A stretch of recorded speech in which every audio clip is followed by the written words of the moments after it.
Buongiorno a tutti, grazie per essere qui. Ci troviamo all'interno di un evento del Friuli Blues 2029. Siamo in un momento sempre riguardante la musica, ma più culturale. Vado a presentare, dopo avremo il piacere di avere con noi Daria Spesani e Lara Giancarli, che con voce e musica ci accompagneranno in un viaggio dal blues delle origini a Chicago. Questo è il titolo che hanno deciso di dare a questa conferenza concerto. Sarà sicuramente un momento interessante e appassionante, quindi ringrazio tutti voi, ringrazio l'amministrazione del comune di Pignone nella persona dell'assessore Faraldo. Non voglio rubare altro tempo, quindi grazie ancora per essere qui e buona conferenza.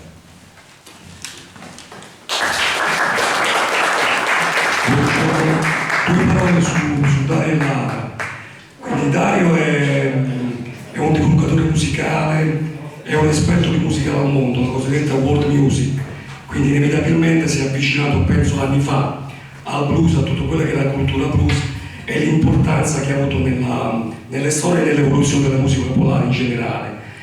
Oggi sarà un viaggio abbastanza interessante, quello tra il blues delle origini e quello di Chicago, il cosiddetto blues urbano, quello elettrificato. Lara l'accompagnerà, Lara è cantante, attrice,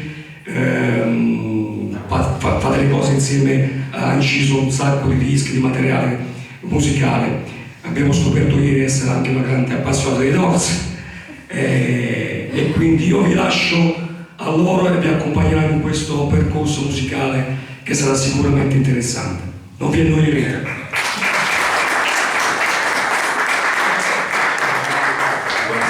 Buongiorno, buonasera, dipende dal punto di vista. Allora signori, io la faccio breve, la faccio molto breve.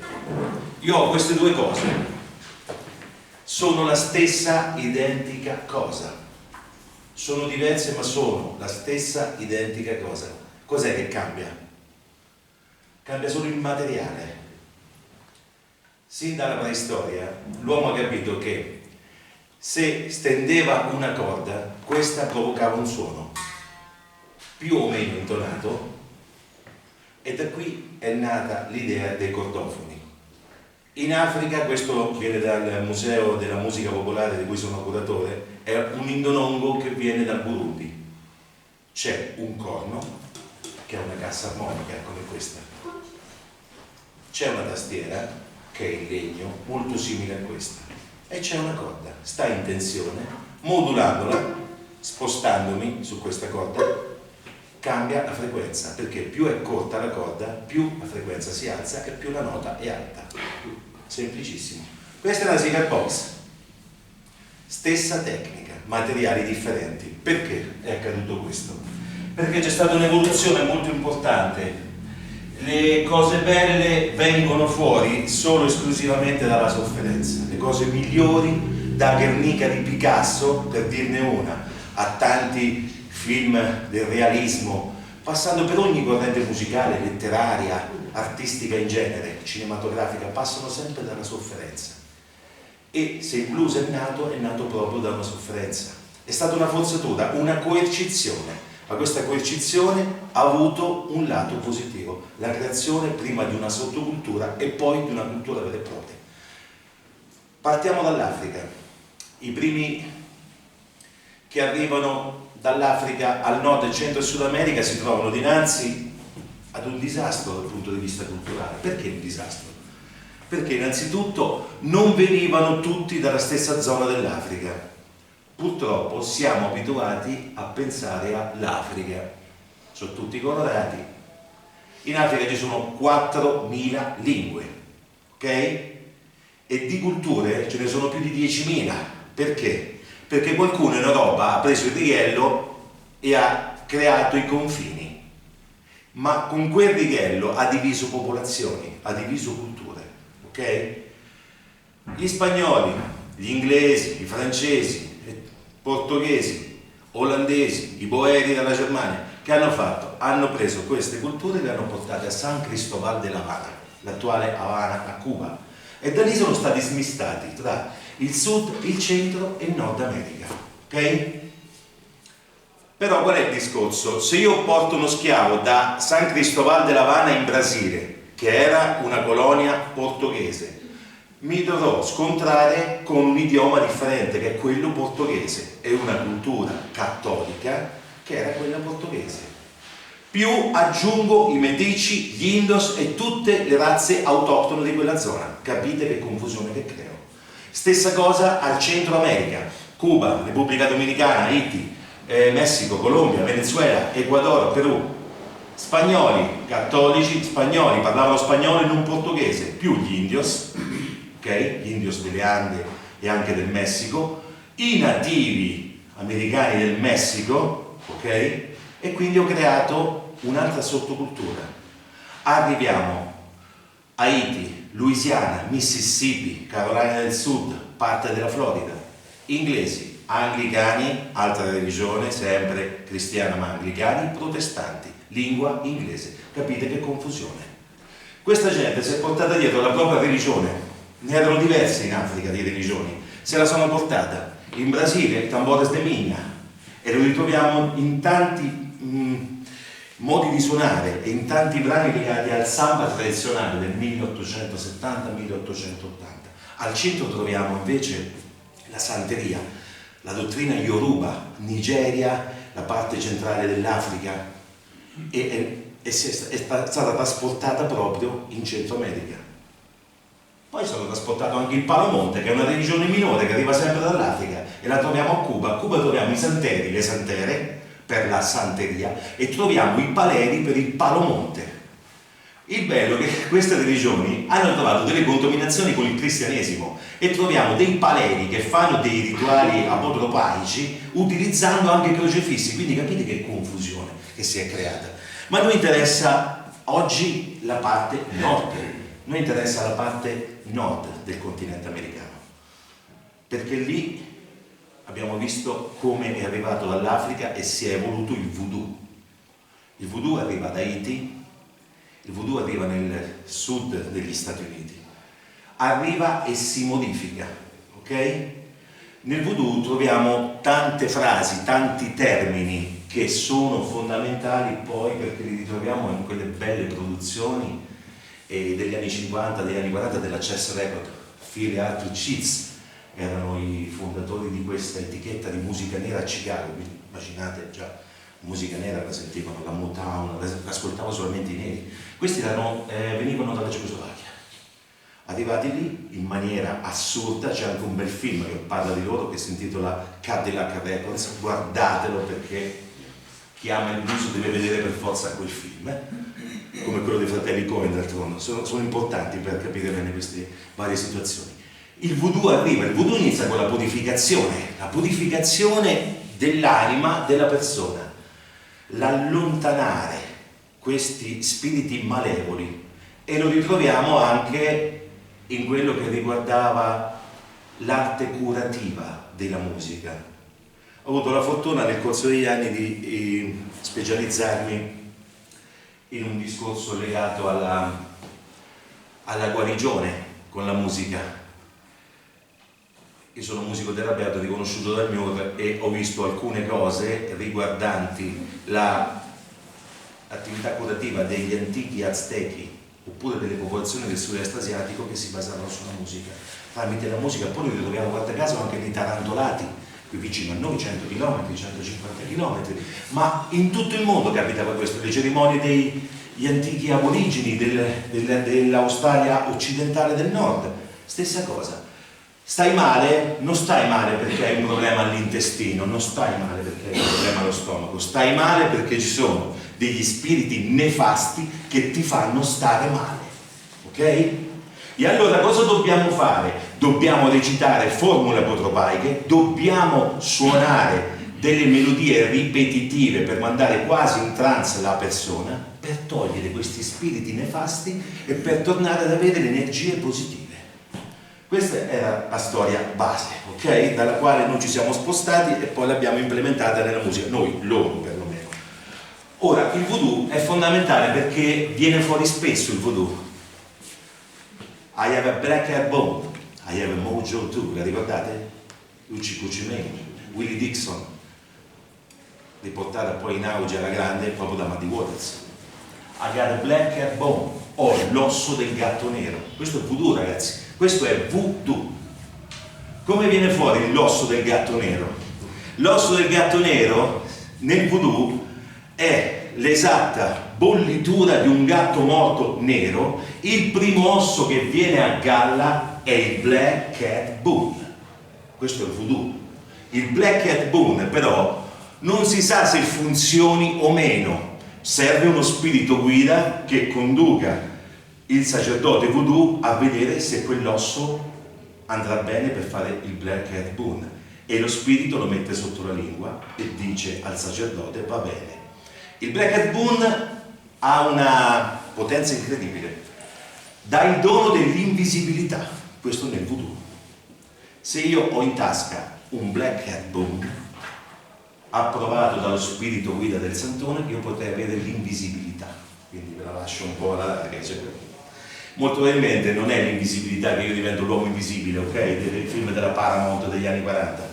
Molto probabilmente sarà un'anima che traspare di fronte alle negatività, per tornare al discorso del voodoo. Troviamo il mojo. I got a mojo too. Ho anche il mojo. Il mojo è un amuleto, l'amuleto che arriva dall'Africa. Nel mojo noi possiamo trovare sassi, scaglie di black cat bone, scaglie di ossa di altri animali, che poi vengono comunque utilizzate per il voodoo. Quando fate una purificazione nel voodoo, voi utilizzate dei resti degli animali. C'è il sacerdote che dice questo è il tuo animale, nel tuo mojo metteremo questo pezzo di animale. Poi ci potrebbe essere saliva, ci potrebbe essere sangue, ci potrebbe essere sperma, qualunque cosa. Il mojo è un amuleto che arriva dall'Africa e arriva direttamente al Centro America, trasformando il voodoo in una cultura ancora differente da quella africana. Quindi capite com'è complicato. Poi c'è l'Ucci Cucci Mane, bello, tutti dicono che Zucchero cantava Hamio Ucci Cucci Mane, ma ok, hai capito che significa? Ucci Cucci Mane è un altro termine voodoo. Ucci Cucci Mane può essere a più varianti, sia un uomo edito all'alcol e al sesso che un uomo edito al voodoo. Quindi vedete come ancora una volta è tutto da prendere molto con le pinze, da interpretare da situazione a situazione, e sono tutte frasi che ritroviamo in tantissimi brani degli anni 40 e degli anni 50. Perché proprio negli anni 40 e negli anni 50? Perché sappiamo bene che partiamo dal sud degli States, quindi schiavismo, quindi segregazione razziale e tutto il resto. Quello che arriva a Chicago è la pulitura, è la sistemazione di tutta quella che era la cultura base dei neri, ok? E è stata portata in auge proprio per quel periodo e sono diventati dei classici e vengono ancora oggi suonati. Però oggigiorno non sentiamo quasi più questi termini voodoo, perché ormai le persone che venivano dal sud, tipo Muddy Waters, chiaramente non ci sono più, morto nel 79 o nell'82, e quindi capite che sta un po' scemando, anche perché poi nella cultura blues moderna ci sono di mezzo i bianchi ultimamente, quindi i bianchi non possono avere quella cultura legata proprio al voodoo e alla razza nera del sud, ok? Questa, diciamo, è la prima specifica. Poi c'è un'altra simbologia fondamentale, che è quella del treno. Il treno è fondamentale perché notate che tante volte capitano quegli armonicisti a bocca, magari dopo sulla Jam Session lo facciamo, che suonano questa armonica con un ritmo ben cadenzato, che uno shuffle, poi uno shuffle sarebbe. Quello va a mimare il movimento del treno. Perché il treno è importante? Perché il treno arrivava direttamente nelle piantagioni o nei carceri. Per esempio al carcere di Angola c'era la ferrovia che portava dentro dei, tra virgolette, delinquenti, tra virgolette, perché spesso erano processi sommari o non c'erano affatto, oppure portavano fuori persone. Quindi quando arrivava il treno può darsi che qualcuno lasciasse la prigione o lasciasse la piantagione. Quindi il treno era una speranza, questi occhi neri che arrivano nella notte erano una speranza. Al Cardio Parma stavano queste persone perché qualcuno poteva essere liberato. Quindi il treno, the train, come lo chiamano loro, è una speranza nel uscire fuori da tutte le varie sofferenze che si avevano nei carceri o nelle piantagioni, ok? Poi c'è l'ultima, la più famosa, quella di cui hanno tutti sentito parlare, parlo del crossroad. Cosa hai fatto? Hai fatto un crossroad? Il crossroad è un incrocio di magia, figurato ma anche a livello fisico. Ci sono delle vecchie storie che partono dall'antica Roma, pensate, con il crossroad.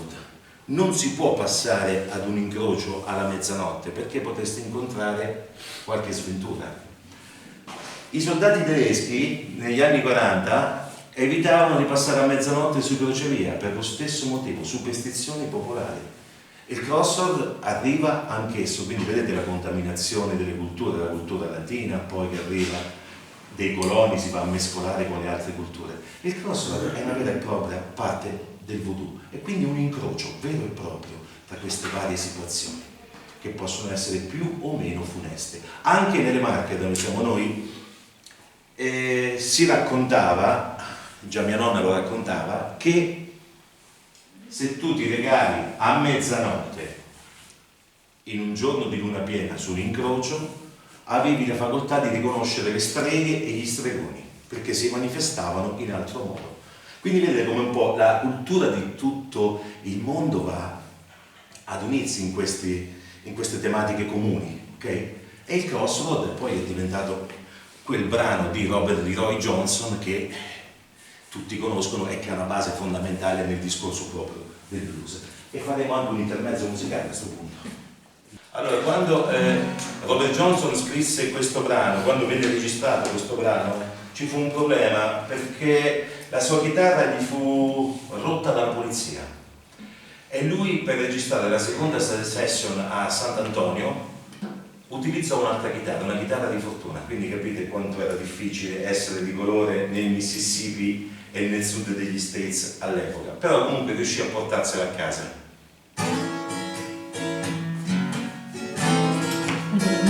Buongiorno a tutti, noi ci siamo dimenticati del Gio, per cui mi scuso, tengo il foglio qua.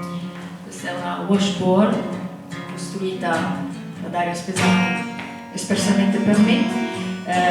Di solito si suona con, sapete, con i ditali, insomma, o le spazzole. C'è un piccolo aneddoto, io ho le dita molto piccole e non ho trovato dei ditali abbastanza piccoli per poterla suonare. Ho provato a schiacciare, abbiamo provato a dar loro le martellate, ma niente, mi fuggono, e quindi poi alla fine ho detto va bene, faccio proprio come i vecchi blues, ma trovo qualcosa che mi permetta di suonare la voce. Poi ho trovato i cucchiaini Spoons. Crossroad Blues.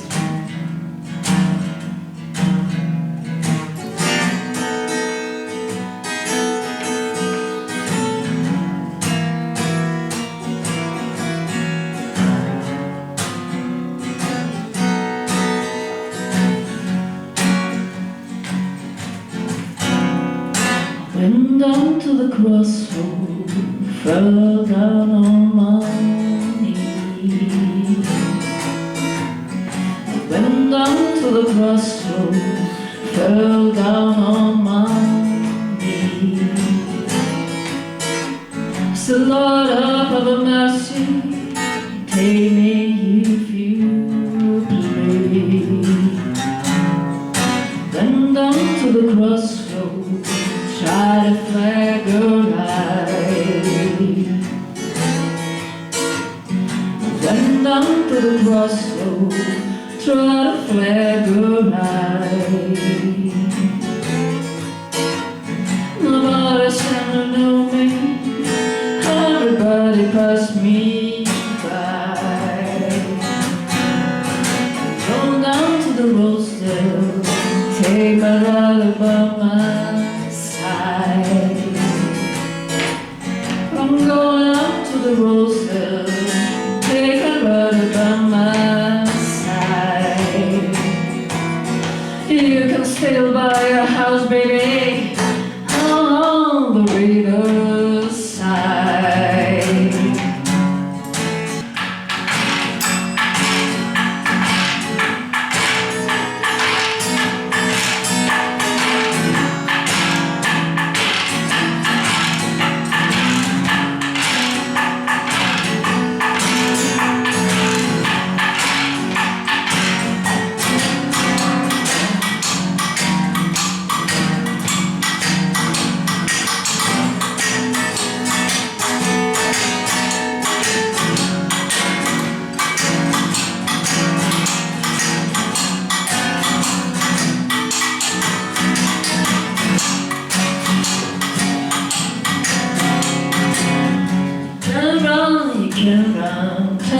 friends I'll feel around.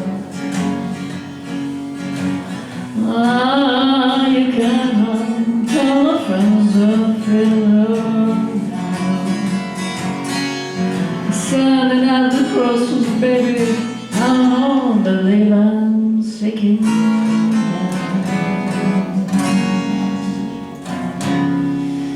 I went down to the crossroads, fell down on my knees. I went down to the crossroads, fell down on my knees. As the Lord up of mercy, take me if you please.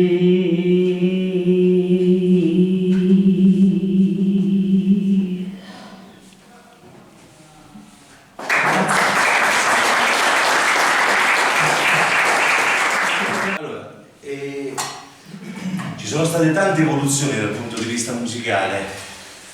Allora, questa gente aveva voglia comunque di suonare, in qualunque modo, doveva suonare.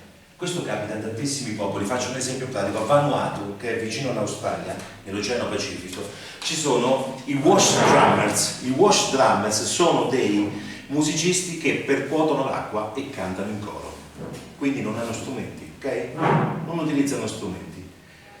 E nel sud degli States non è che di colpo questi arrivarono intorno al 1600 dall'Africa e di colpo cominciarono a costruire queste cose, queste cigar box, utilizzando scatole di sigari e roba varia. No, questo è arrivato quasi 100 anni dopo, parliamo già del 1700, quindi parliamo di 100 anni dopo.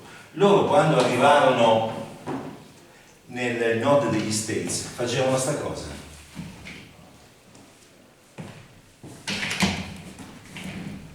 Senza strumenti, non avevano strumenti, avevano solamente il ritmo, avevano molto ritmo, ok? E che facevano loro? Non avendo nulla da suonare e non avendo neanche il tempo per andare a trovare strumenti da costruire, tronchi d'albero per fare dei tamburi rituali e quant'altro, facevano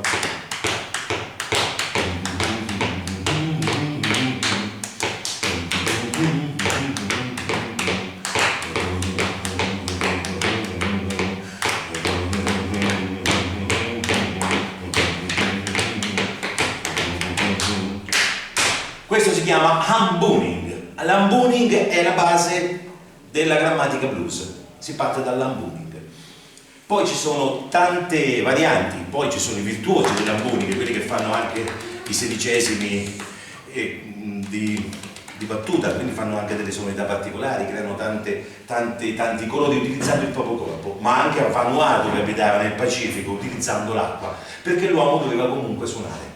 Da lì in avanti si è passati oltre, hanno cominciato a cercare delle scatole di sigari perché duravano molto di più nel tempo, ok? Anziché prendere dei pezzi di zucca, seccarli per poi crearci delle casse armoniche, prendevano queste scatole di sigari e cominciarono ad applicarci prima una corda, e ve la faccio sentire, partono con una corda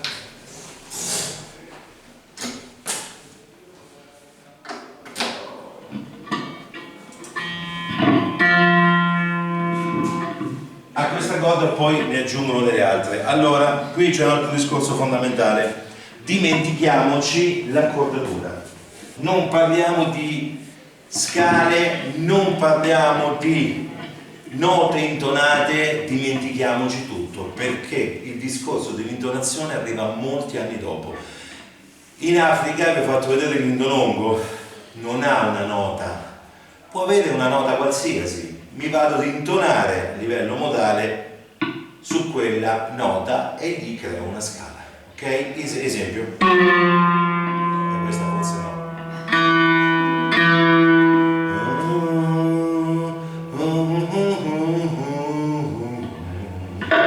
Ok? Io qui vado a donare, non so che nota sia, non mi interessa, non l'ho neanche accordata perché questi si accordavano in base alla voce. Lo troviamo anche nei Balcani con il lauta o gusla, che è sempre un monocorde e si suona con un archetto. Stessa tipologia di intonazione, ovvero in base alla voce del cantante.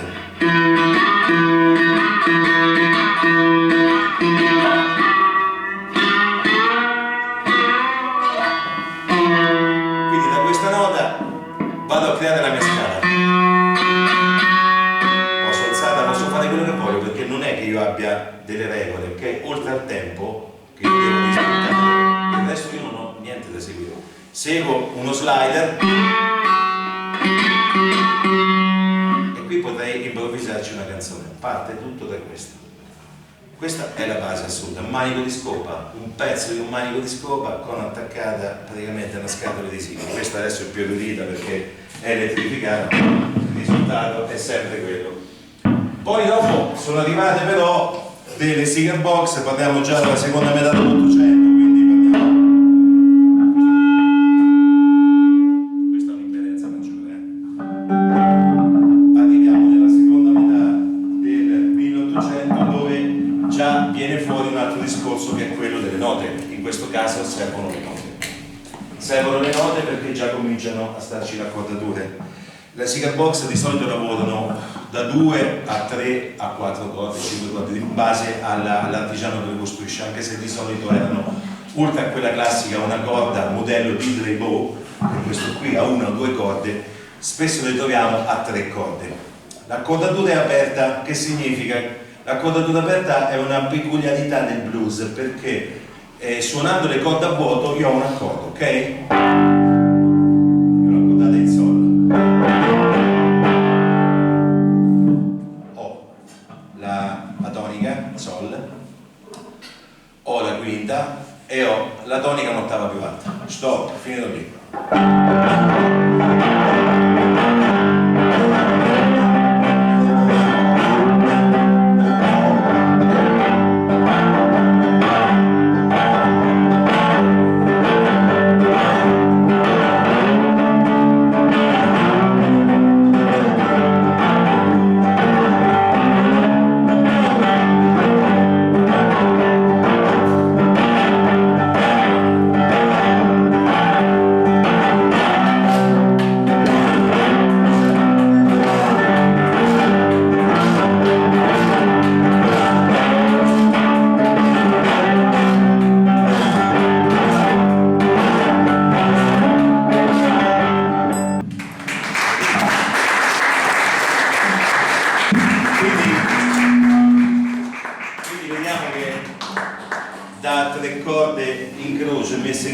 Senza tastiera si possono già creare tante cose. Allora qui il discorso minore e maggiore non c'è ancora a 3 corde, ok? Per avere la cordatura aperta si può avere anche in tonalità minore, ma molto più tecnico come il discorso, e si vedrebbe magari una quarta corda, ok? Quindi dipende anche dal numero di corde che abbiamo a disposizione. Ma per fare la cordatura base in questo modo bastano 3 corde. Poi all'inizio del 1900 non dobbiamo dimenticarci ancora una volta il discorso delle scale, perché a differenza dei pianisti blues, tipo faccio un esempio di Roy Khan, l'organista Fats Waller, tutta questa gente qui, questi avevano chiaramente degli studi musicali alle spalle e quindi per quello che riguardava le scale, le pentatoniche e tutto il resto, ok, sapevano farle, avevano una tecnica. I chitarristi no, la stragrande maggioranza dei chitarristi non avevano cultura musicale e non sapevano utilizzare le scale, né tantomeno gli accordi per la chitarra. E allora che facevano? Accordavano la chitarra a 6 corde, poi alla fine concluderemo con un pezzo di un'accordatura aperta. A 6 corde loro utilizzavano l'accordatura aperta. Faccio un esempio, faccio un'accordatura aperta in Mi, io suonando a vuoto la chitarra ho l'accordo di Mi maggiore. Faccio l'open chords dell'accordo aperto di Sol, accordo la chitarra in Sol, faccio la pennata e automaticamente l'accordo di Sol. Poi scalo con lo slider, se io ho il Sol al secondo tasto avrò un La e procedo con i semitoni fino ad arrivare alle note che mi servono, ma senza conoscere le scale e senza conoscere gli accordi. Poi c'erano dei personaggi tipo Bacca White che B.B. King definiva un cazzato perché era uno che sparava un sacco di puttanate e utilizzava un cacciavite, si metteva la chitarra in questo modo, utilizzava un cacciavite e la suonava. Poi c'era un altro grande artista, polino poliomelitico, che era Davis Shedder. Davis Shedder suonava la sua chitarra in accordatura aperta con un coltello da burro. Questo che faccio io con lo slide me lo facevo con un coltello da burro. Non c'era una tecnica vera e propria, qui non possiamo parlare di tecniche o di posture, ok? Lo possiamo dire se facciamo il conservatorio tradizionale, a quel punto la postura deve essere in quel modo, io devo suonare la chitarra, allora automaticamente io mi devo mettere in questa posizione, devo stare così, con la chitarra messa in questo modo, con le note proprio parallele alla paletta in questo modo, con la gamba rialzata, il suono. No, lì non funziona così, perché lì non ci sono regole, signori, ci sono delle regole base legate al ritmo e poco altro. Ma White lui suonava in questo modo, metteva la chitarra così e con il suo cacciavite faceva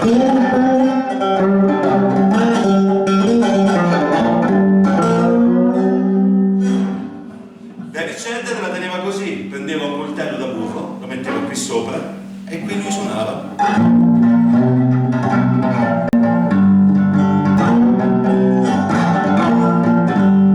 Perché chiaramente non c'era tutto il discorso legato proprio alla postura giusta o a una esatta tecnica. L'esatta tecnica non ci può essere quando parliamo di musica popolare, perché di questo stiamo parlando di musica popolare, non stiamo parlando di un genere musicale pulito, un genere che viene dal popolo, quindi può avere chiaramente, essendo musica popolare, delle imperfezioni, e forse è proprio quello il bello della musica popolare, che ha delle imperfezioni, ha dei modi di suonare che non sono convenzionali ma che comunque rendono bene l'idea e portano avanti delle tematiche culturali, ok?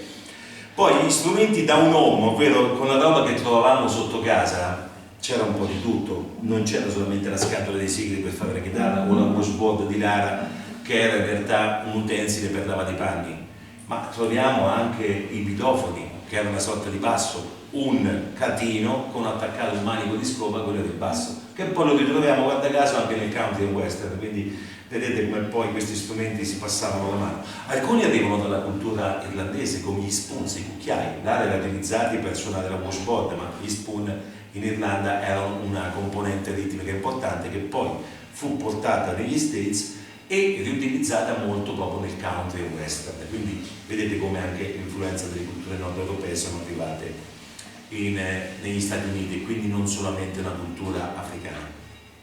Poi ci sono le altre contaminazioni, facciamo degli esempi pratici.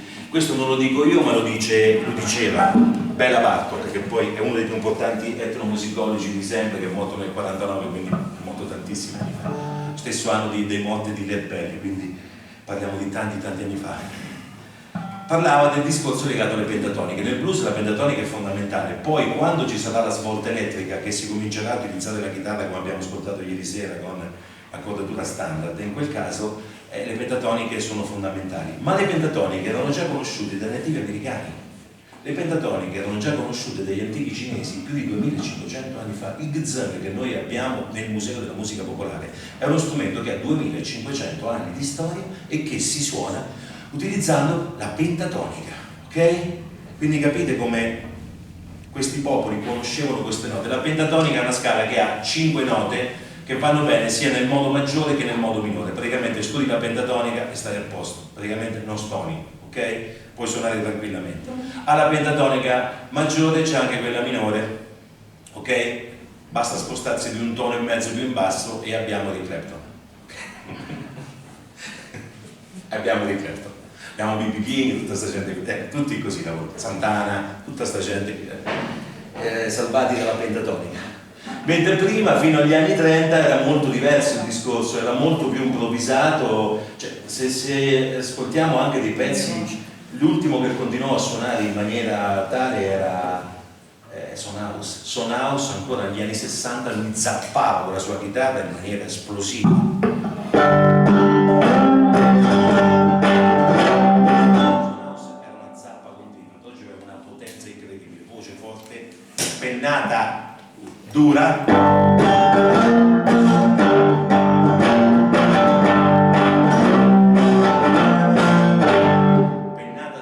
batteva il quarto in maniera incredibile. Era l'ultimo che forse utilizzò queste vecchie tecniche. Pensate che Muddy Waters, quando a metà degli anni 40 arriva a Chicago, la prima cosa che gli dicono: Muddy, quella musica qui non funziona, questa musica si ascolta al sud, Muddy, fatti un amplificatore. E Muddy Waters, giustamente venendo dal sud, era un neofita, a Chicago non conosceva grandi cose, pensava che bastava andare a Chicago e suonare la musica del sud per essere apprezzati. No, assolutamente, perché il pubblico nero di Chicago aveva un modo di suonare diverso, era già elettrificato, e lui arrivò a suonare sempre in accordatura aperta, ma utilizzando l'amplificatore. Quindi vediamo il primo Muddy Waters, Can Be Satisfied e tanti altri brani dove c'è il contrabbasso e c'è la chitarra sua con l'amplificatore.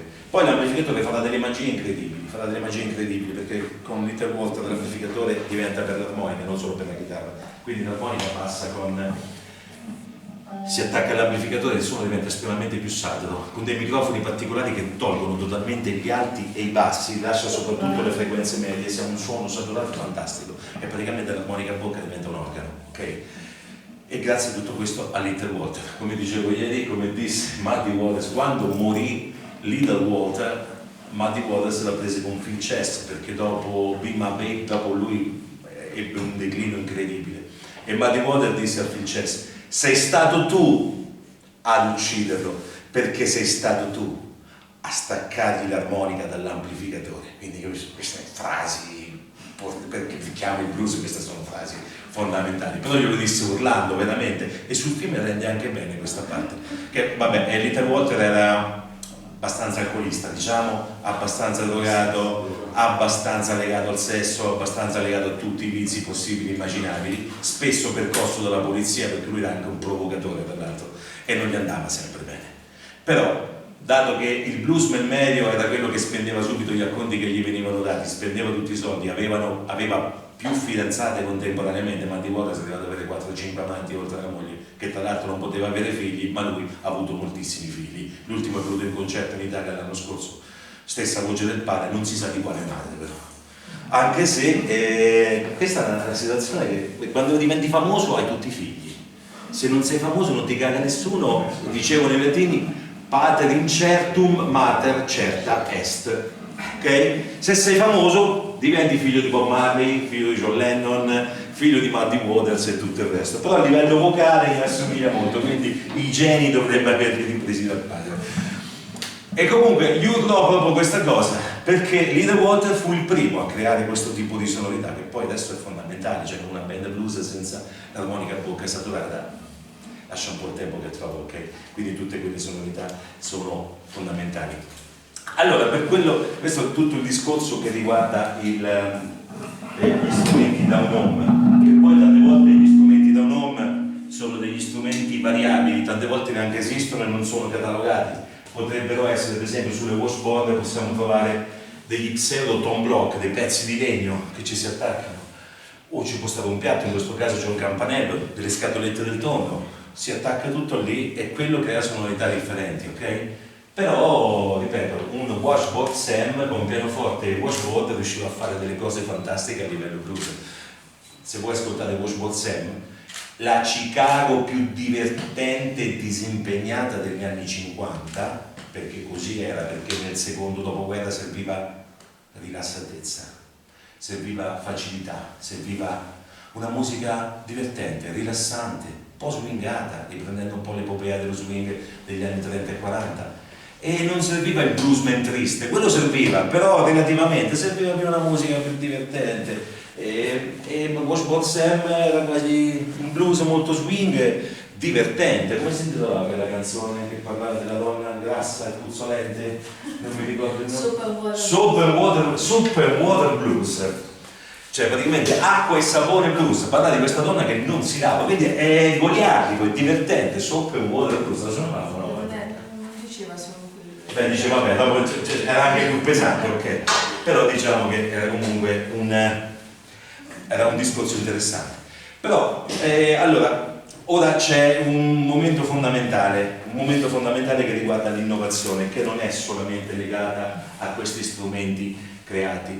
Si parla molto di Blue Note, ovvero l'alterazione del quinto grado della pentatonica minore. Madonna che parolaccia, praticamente eccola. Alterazione del quinto grado, la pentatonica, la minore faccio in sol, per esempio.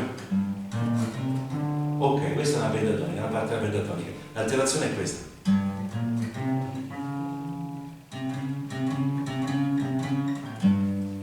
Basta. Questa è la Blue Note. Quarto grado della pentatonica minore. Perché è importante? Perché questa crea innanzitutto una dissonanza che in ambito armonico occidentale è una stonatura vera e propria, mentre per il blues è quella nota che ti dà la differenza. Ma quella è una nota che viene direttamente dalle scale africane. La troviamo anche nella coda del Senegal, quella nota lì. Quindi arriva direttamente dall'Africa anch'essa. Poi viene anche suonata in maniera un po' calante per dargli ancora quella sonorità ancora differente. Ma quali sono state le grandi innovazioni che arrivano dall'Africa? Ce n'è una fondamentale, che la troviamo solo nel blues, solo nel blues. Non lo troviamo nel gospel, non lo troviamo nella musica brasiliana, non lo ritroviamo nella musica caraibica. In Africa si suona in gruppo, più musicisti suonano vari strumenti, ok? Un tamburo, un musicista, un altro tamburo, un altro musicista e così via. C'è un ensemble musicale. Nel blues c'è il bluesman, punto, non c'è nessun altro, ok? Questa a livello culturale è una bomba. Noi la diamo per scontata perché vediamo sto bluesman che suona la chitarra da solo e canta. Però in una cultura che arriva dall'Africa, dove si suonava insieme, dove ogni musicista aveva un proprio ruolo all'interno di un ensemble musicale, questo stravolge totalmente ogni schema. Resta nel gospel che, guarda caso, oltre a essere effettuato da un gruppo di musicisti divisi anche per scala a livello vocale, per partitura vera e propria, e sono in gruppo, cantano dei testi che riguardano una comunità, la comunità nera, ai quali vanno ad aggiungere la simbologia cristiana, ok? E abbiamo il gospel e lo spiritual, da non confondere con i canti di lavoro e gli hollers, che è un altro paio di maniche. Ma fermiamoci sulla quantità di personaggi.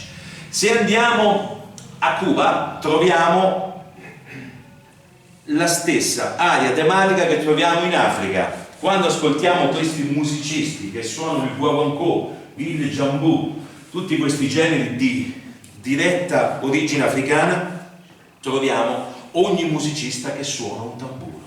Ogni tamburo è dedicato ad una divinità. Poi arriva Ciano Poso, attacca i 3 tamburi batà, li suona insieme e viene condannato a morte da una comunità Yoruba. Poi lo troveremo assassinato a New York City nel 46-47, uno dei più importanti musicisti cubani. Alcuni dicono perché avesse dissacrato la santeria, suonando contemporaneamente un singolo uomo, 3 tamburi dedicati ognuno ad una diversa divinità.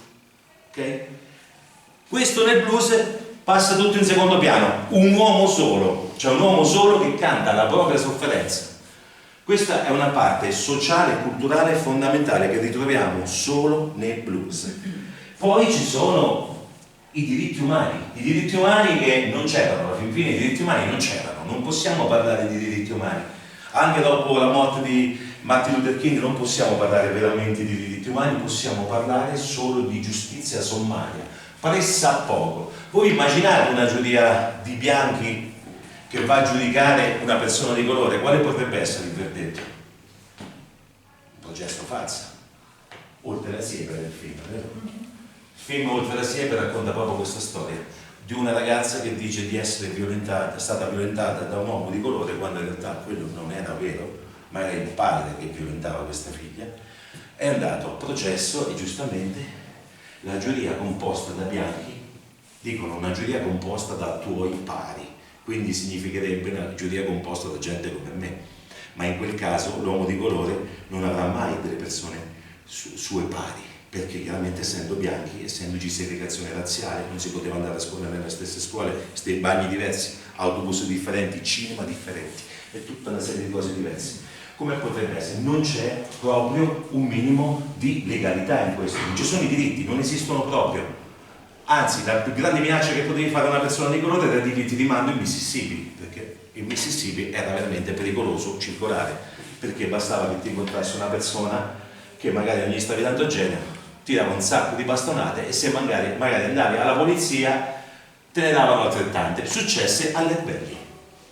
Fu fermato da un gruppo di persone pensando che nel suo bagaglio avesse qualche moneta, qualche dollaro, prese una bella coltellata, grondante di sangue, andò alla polizia e la quale disse a Led Belly: senti, vattene, altrimenti ne diamo un'altra anche noi. Quindi capite come funzionava.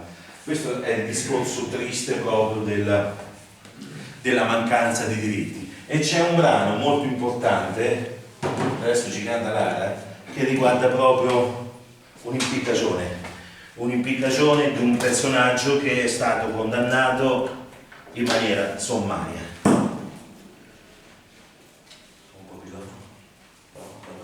Sassa, prova.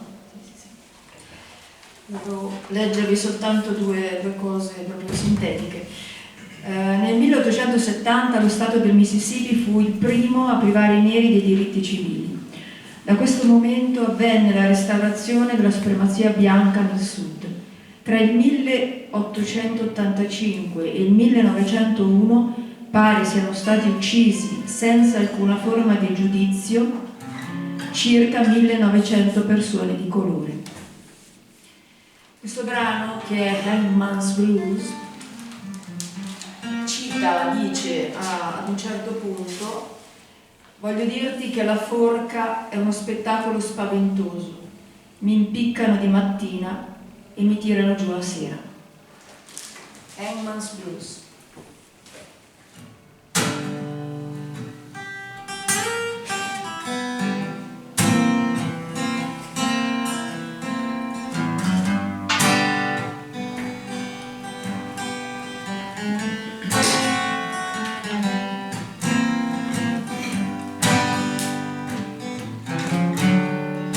Hangman's road is so tall and strong.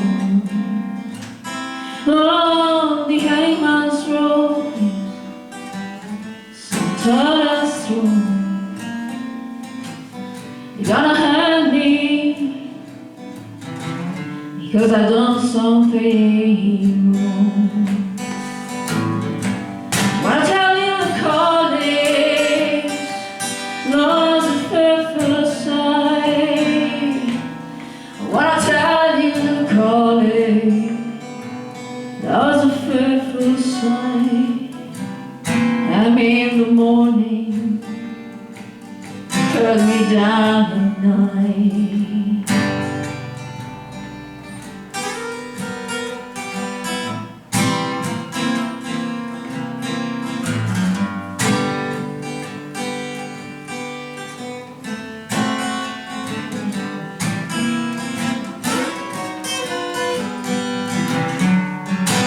Wild and a hangman's way to learn all that knows. Oh, the man on hangman's way to tighten up that nose. Lord, I'm so scared I'm traveling in my shoes.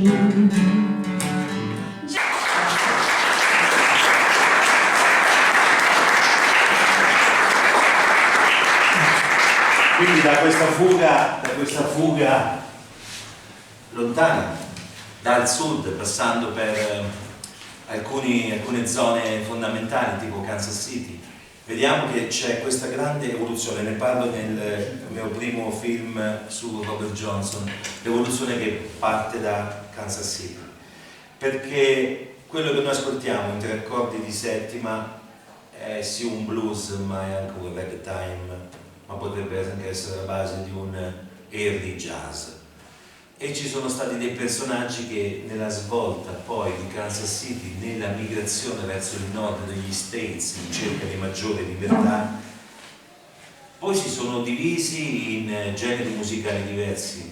Tante volte l'accordo di settima perde la settima e diventa l'accordo maggiore vero e proprio, quindi risolve a livello armonico in maniera differente.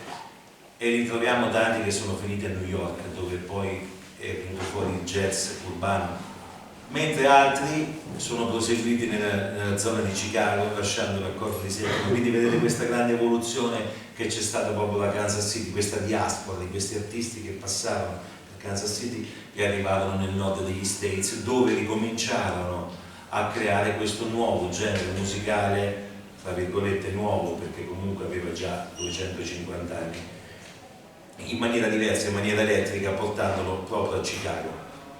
Per quello che riguarda il jazz, chiaramente è molto molto più fresco. Nel jazz parliamo che si parla del jazz nei primissimi anni 10, dove già le prime produzioni molto semplici create da musicisti che venivano dall'Europa, tra l'altro non solamente erano persone di colore, ma c'erano tanti polacchi, c'erano italiani, c'erano ungheresi, c'erano irlandesi, utilizzavano dei classici strumenti ad orientamento bandistico come potrebbero essere trombe, tromboni, clarinetti, grancasse e rullanti, e iniziarono a suonare insieme creando questo jazz che poi i newyorkesi, per prenderli per il culo, chiamavano ass, ovvero sedere, nella maniera più delicata che potrei utilizzarla, anche se sappiamo benissimo che è più dispregiativo come suono, come tipo di sonorità e di terminologia. Loro dai manifesti con la scritta jazz toglievano la J e restava S e li prendevano per il culo. Poi da S ci scrissero jazz, così almeno non venivano più presi per il culo, e quindi Az non significava niente, mentre As sì. Quindi sono tutte storie che poi sono venute fuori dai vari sfottori che ci sono stati nel corso degli anni. Ok? E dopo Kansas City c'è questa grande svolta elettrica, c'è la grande svolta elettrica che poi è quella che è arrivata a tutti noi, che è arrivata poi, è diventata quasi una moda internazionale, quindi poi parliamo della musica popolare, quindi questa, la sua giusta evoluzione poi ha unito anche tanti musicisti che venivano dal rock, dal beat, da tanti altri generi musicali, creando queste sonorità particolari. E allora a questo punto io propongo di concludere con un pezzo, però io questo pezzo lo voglio fare in maniera differente. Per quale motivo? Perché vorrei fare un'accordatura aperta. E quindi il brano è un pezzo di Bessie Tucker, si intitola Penitentiary Blues, al quale noi abbiamo fatto una musica nuova, vedete, poi è lì nel disco, quindi faccio anche un po' di promozione, è lì nel disco. Allora io adesso che faccio? Applico la famosa ricetta per accordare la chitarra in accordatura di Mi aperto. Io così ho l'accordo di Mi, ok, così no, io devo portare queste note a vuoto in questo accordo. E allora che faccio? E allora faccio l'accordatura. Mi serve, la ricetta è il Mi, il Si e il Sol diesis. Il tema amoroso, Dario ha parlato di tante cose, di tanti aspetti, di tanti temi ricorrenti nei brani dell'early blues. Il tema amoroso l'ha lasciato a me, forse perché sono una donna, ma questo è un po' uno stereotipo.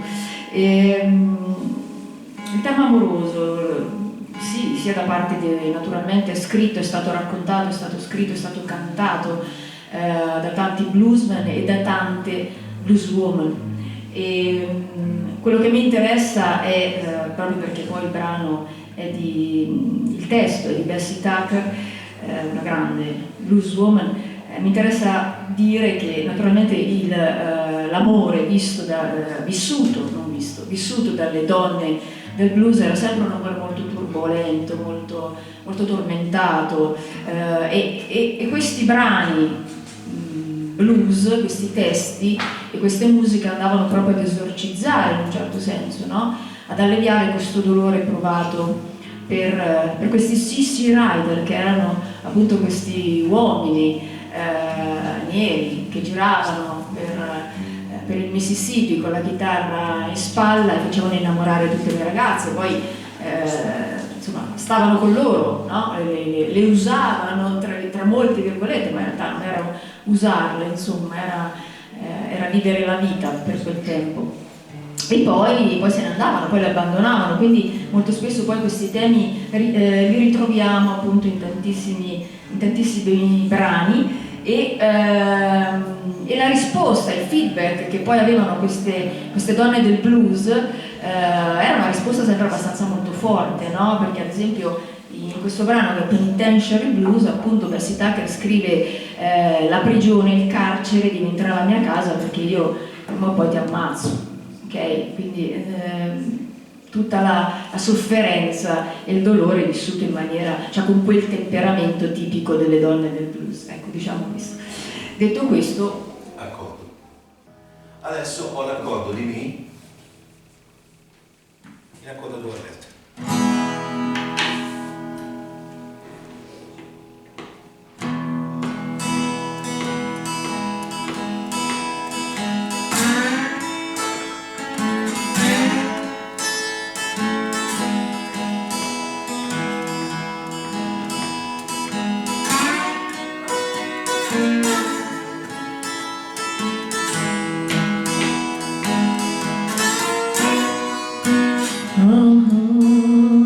what's the matter with my man today? What's the matter with my man today? I still love you, Lord, and he goes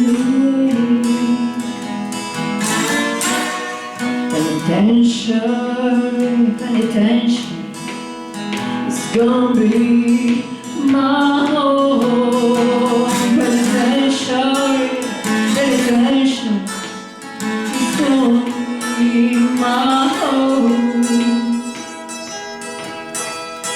No matter he is straight or wrong, he has done me wrong.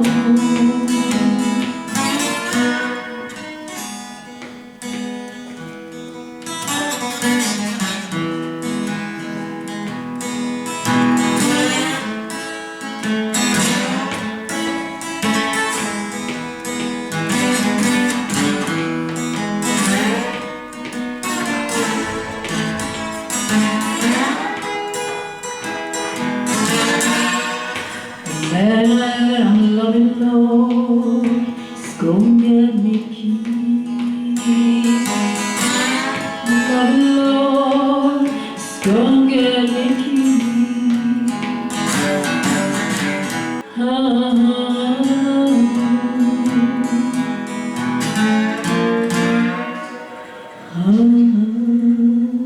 What's the matter with my man today?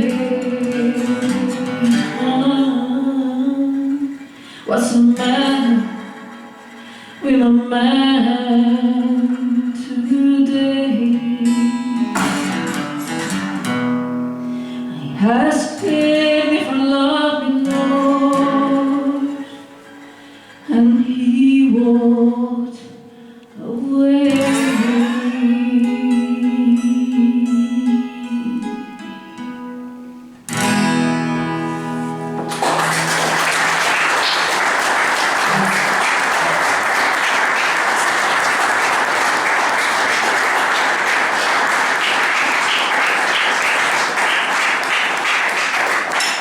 Allora, noi praticamente abbiamo quasi finito, ne approfitto per presentarvi questa cosa che secondo me è carina, molto carina.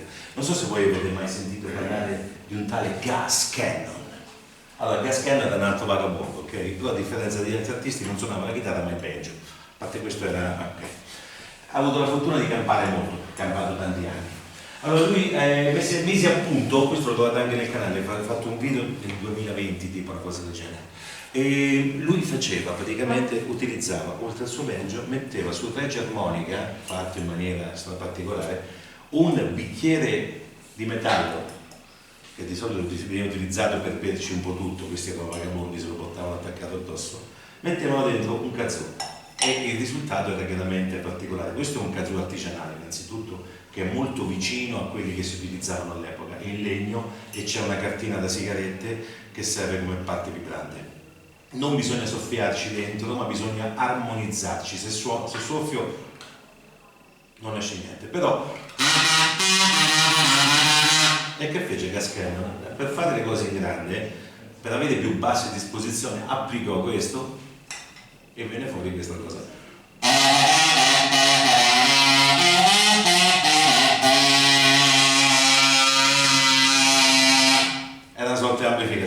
Questo era, diciamo, una chicca per quello che riguarda gli strumenti da un'ombra, perché questi dovevano suonare ma al tempo stesso facevano delle vere e proprie lezioni utilizzando quello che avevano a disposizione. Bene, io avrei terminato, oppure vi racconto un'altra storia. Che volete? Un'altra storia? Un'altra storia, questa è una storia triste però. Questa è una storia triste. Allora, la storia è la seguente. La storia è una storia che è iniziata tra il 1895 e il 1899. È una storia vera che riguarda noi italiani. Che voi dovete sapere che noi italiani siamo, per un periodo, siamo stati schiavi. Poche persone sono state schiave nelle piantagioni del sud degli States. È una storia vera che è venuta fuori dal 1895 fino al 1899. I due fautori, i due delinquenti che posero in essere questo tipo di situazione erano due: Emanuele Ruspoli, che all'epoca era sindaco di Roma, era senatore e principe di Suasa, e il suo corrispondente statunitense, un altro delinquente tale Austin Corbin, che era un magnate delle ferrovie e proprietario della piantagione di Sunnyside, una delle più grandi piantagioni del sud degli States. E che idea ebbe questo tizio, questo Emanuele Ruspoli? Prendeva 100 famiglie all'anno e le portava stipati come pochi all'interno delle grandi navi, li portavano al porto di New York a debito, perché poi dovevano lavorare per pagarsi il viaggio. Arrivati a New York, che succedeva? Succedeva che questi venivano separati dai loro figli. I figli che erano messi bene fisicamente e tutto venivano ceduti in affidamento e adottati dalle famiglie benestanti statunitensi. Quelli che non erano messi bene a livello di salute scomparivano e le famiglie venivano tradotte a Sunnyside a lavorare nelle piantagioni di cotone. Italiani, non parliamo dei negri, come dicono i negri, queste storie che vengono fuori ancora oggi. Questo è secondo me, questo serve per ricordarci, sarà da monito a noi ogni volta che guarderemo una persona di colore, dopo che ho raccontato questa storia. Adesso tanti in Italia parlano dei negri, c'è questo razzismo incredibile che io non tollero, non sopporto, ma c'è, è tangibile.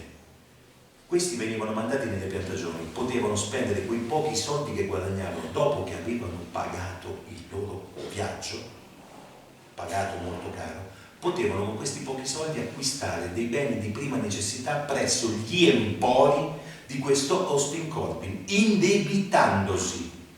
Negli Stati Uniti all'epoca se tu ti indebitavi andavi in galera, ok? E tanta gente morì di fame, di malaria e tutto il resto. I filoni delle piantagioni per abbeverare questi schiavi moderni erano divise tra brocche per l'acqua per i neri e brocche per l'acqua per i bianchi. Perché? Perché i neri erano quelli più forti che lavoravano di più e avevano paura che si contaminassero con dei germi europei. Quindi venivano tutelati più gli schiavi di colore che quelli italiani.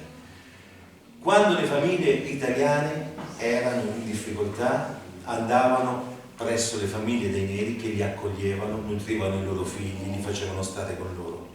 E quegli italiani, come ci racconta Paul Canonici, che è uno dei sopravvissuti, un Delta Italians, perché così si chiamano i Delta Italians, che venivano dalle Marche, venivano dalla Romagna e dal sud della Lombardia.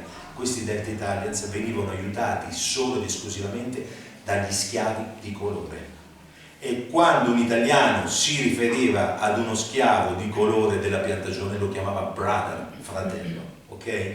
Questo ci fa capire un po' che il mondo non è forse quello che vogliono farci comprendere, ma è molto diverso. E ve la suono pure, questa è Blues della piantagione di Sunnyside. Una vita solo oggi raccontata, perché gli schiavi non sono solo neri a Sunnyside. Il tempo era grigio, anche col sole.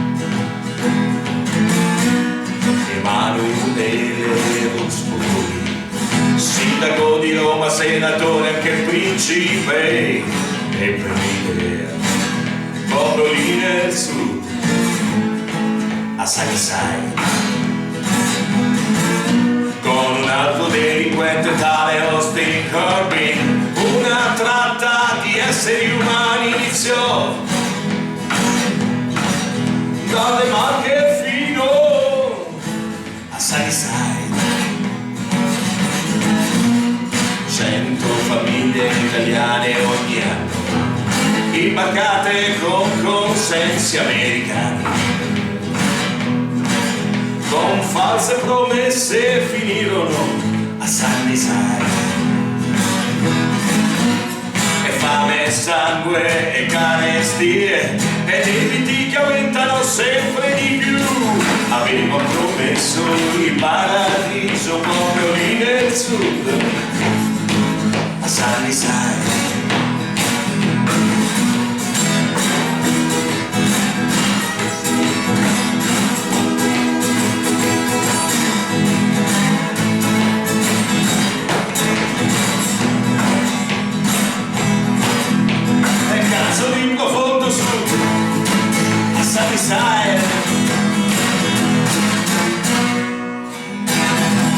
Grazie signori. Grazie a tutto lo staff del Piccola Blues. Grazie ad Andrea Sposani, ci vediamo online. Bye bye, have a nice night.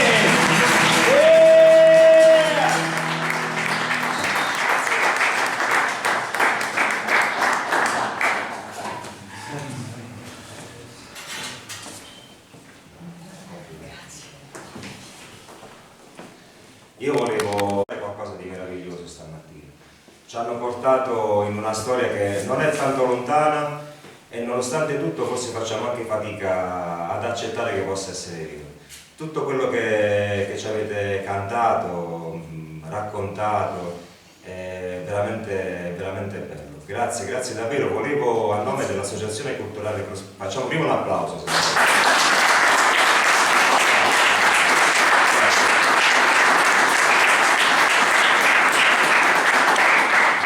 A nome dell'Associazione Culturale Crossroad volevo premiarvi con questa targa in ricordo della vostra visita qui da noi. Grazie, grazie per questa.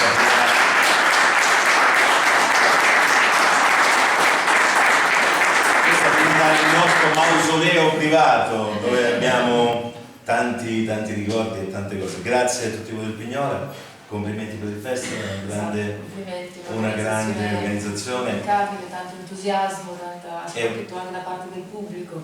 È un grande intervento culturale, anche un grande intervento culturale quello del Pignola Blues, che fa non solamente per il blues ma per il gusto della musica, per la scoperta della musica e per non restare sempre nella zona di comfort dove l'italiano medio è destinato a soccombere. Si alza sempre più l'asticella facendo cose particolari. E questo è importante, perché se stiamo sempre nella zona di comfort, facciamo sempre le stesse cose, poi il cervello si arrugginisce, la curiosità scompare e ci dimentichiamo di essere degli esseri umani. Grazie.